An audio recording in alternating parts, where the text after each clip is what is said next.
Panasonic cannot seem to catch a break. For as much as I love Panasonic and the GH line of cameras, Panasonic just continues to lose, it seems like. They can't get it together. For whatever reason, we're going to go through that. This will be a little bit of a history lesson, a little tour guide of the history of the GH cameras and what Panasonic has been doing with their hybrid cameras, the cameras that are meant for photo and video simultaneously. Why do they keep trying so hard and continuing to lose? And that's a relative term, but we'll get into it. If you go back to the beginning with the Lumix DMC GH1, this camera, hardly anybody had this camera. Now, that's not fair. Some people did. But back in 2008, 2009, the 5D Mark II really stole the show. Everyone wanted the 5D Mark II, or the 7D for that matter, and some of the follow-up Canon cameras. The GH1 was totally under the radar. This was basically a slightly better point-and-shoot type camera. Yes, it's interchangeable lenses with a mirrorless mount, but it's a 4/3 sensor. Like, who cares? It's not APS-C. It's not full frame. It's kind of in that quirky, weird, like, yeah, it's your tourist camera, let's say. It's the thing you buy as a consumer product. But what's interesting about the GH1 is that it did shoot video at the time. It just was terrible. It was awful video. Terrible bit rate. It was like a gimmick, basically, of, hey, you can do home movies, but if it was anything that was moving, the image would just turn to mud. It was garbage. And so the GH1 didn't get a lot of respect at the time until someone figured out how to hack it and up the video bitrate without leading to significant bugs or issues. This meant the main detriment of the camera could easily be fixed, and it had a flip screen, which is very advantageous for a video camera, for a hybrid to have. And the bit rates, you could get surprisingly high bit rates video from the GH1, which made the footage, the 1080p footage, look really, really good. It looked so good, in fact, I bought a GH1 instead of a 5D Mark II at the time. Everyone loved the 5D Mark II. Full frame video, incredible, but plagued by aliasing and moire. GH1, much, much less severe and higher quality, better resolution 1080p. You might think all 1080p is created equal. It's not. Just because a video is 1920 by 1080, there's other 1920 by 1080 that can look far more detailed, far sharper, a lot better. And that was the GH1 if you hacked it. And so these got called the GH13s, which is, it was still a really goofy MTS folder structure. It wasn't quite worked out workflow-wise, but the potential, and did I mention the price? The GH1 was significantly cheaper than the 5D Mark II at the time. It was a consumer product. It was just this little camera that, you know, could shoot pictures and take some video. And it was actually a really powerful filmmaking tool at the time if you wanted shallow depth of field, which you can get with a 4/3 sensor. Is it as shallow as the 5D Mark II? No, but full frame isn't super 35 either, and most films aren't shot wide open at 1.4 or 1.8.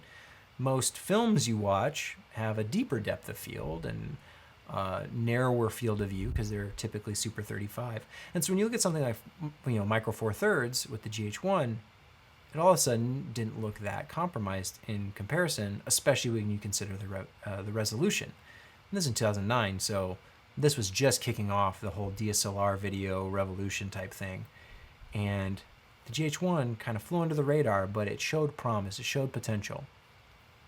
Then Panasonic, in 2010, September, announced the GH2, and they paid attention to the fact that people were hacking the GH1, and with the GH2, they increased those video features, at the same time increasing some of the photo features. Now, it was still 1080p, and upon release, it was hacked, and the bit rates were increased even further, which made the video even all that more impressive. Now we had a camera that was meant and designed for more of a video workflow and more of a video shooter's delight, as well as being a decent photography camera. Again, you're dealing with the smaller sensor, so people always have complaints and criticisms. But the GH2 was incredibly powerful for the bit rates that you could get out of the video mode. And this is for 1080p, right? The higher the resolution, kind of the more need there is for higher bit rates to actually capture the full potential of that resolution. So people were packing a bunch of data into 1080p files through a bunch of testing that was going back and forth and different versions of hacks and updates, and really kind of fun. Same time, people were doing something similar with Magic Lantern, but that was kind of a separate beast. It was a different way to go about hacking the camera. Magic Lantern on the Canon cameras was always more buggy than you would want and less reliable on an actual shoot. Many people shot with the GH1 and GH2 hacked and encountered basically no problems. If you stressed out the bitrate, you could crash the camera, but there were plenty of stable patches for it. So you really have this flurry of people adopting the camera, buying into the system, getting the lenses because of the power of doing both photo and video in this kind of, both executed fairly well for the time. Again, this is 2010 moving into 2011.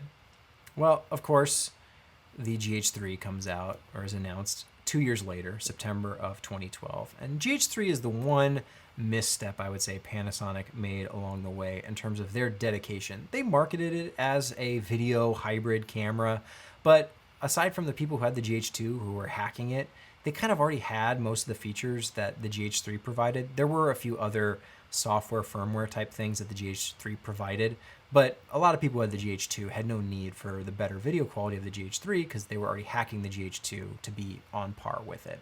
So the GH3 kind of fell by the wayside and really didn't make that much of a splash because it showed they weren't improving fast enough. Panasonic wasn't doing enough because you had an entire group of people who were kind of doing it themselves via hacks. But then Panasonic goes and announces February of 2014 the GH4, one of the first 4K hybrid mirrorless cameras that was, incredibly affordable. 4K had been on the radar for a long time, but all these cameras, these hybrids, they were only doing 1080p. Now you've got a 4/3 camera that's offering 4K, 4 times the resolution in a camera that already does some of the best 1080p there is, right? The GH2 and the GH3, some of the best 1080p there is. Now the potential of even the best 4K, and I'm talking about in the hybrids, right? We're not talking about Alexas and Reds. This is purely just hybrids. So the GH4 comes along and a lot of people bought this camera, rightfully so. It was always criticized as still not being full frame, and that's kind of why, part of the reason I think Panasonic, throughout all of this, kept losing. They kept trying the hardest they could, introducing 4K before everybody else, having these amazing video features in their hybrids, the flip screen, all the functionality, and it's not full frame. And that's been kind of the setback for the entire line because frankly, a lot of people don't care about resolution or care about video features when your sensor is smaller. And that's probably not that fair of an assessment considering how powerful the GH4 was and is to this day. But it was a step in the right direction. Panasonic fully embracing this kind of video hybrid functionality of their cameras and saying, we offer great photography and great video. We're going to give you video features you need.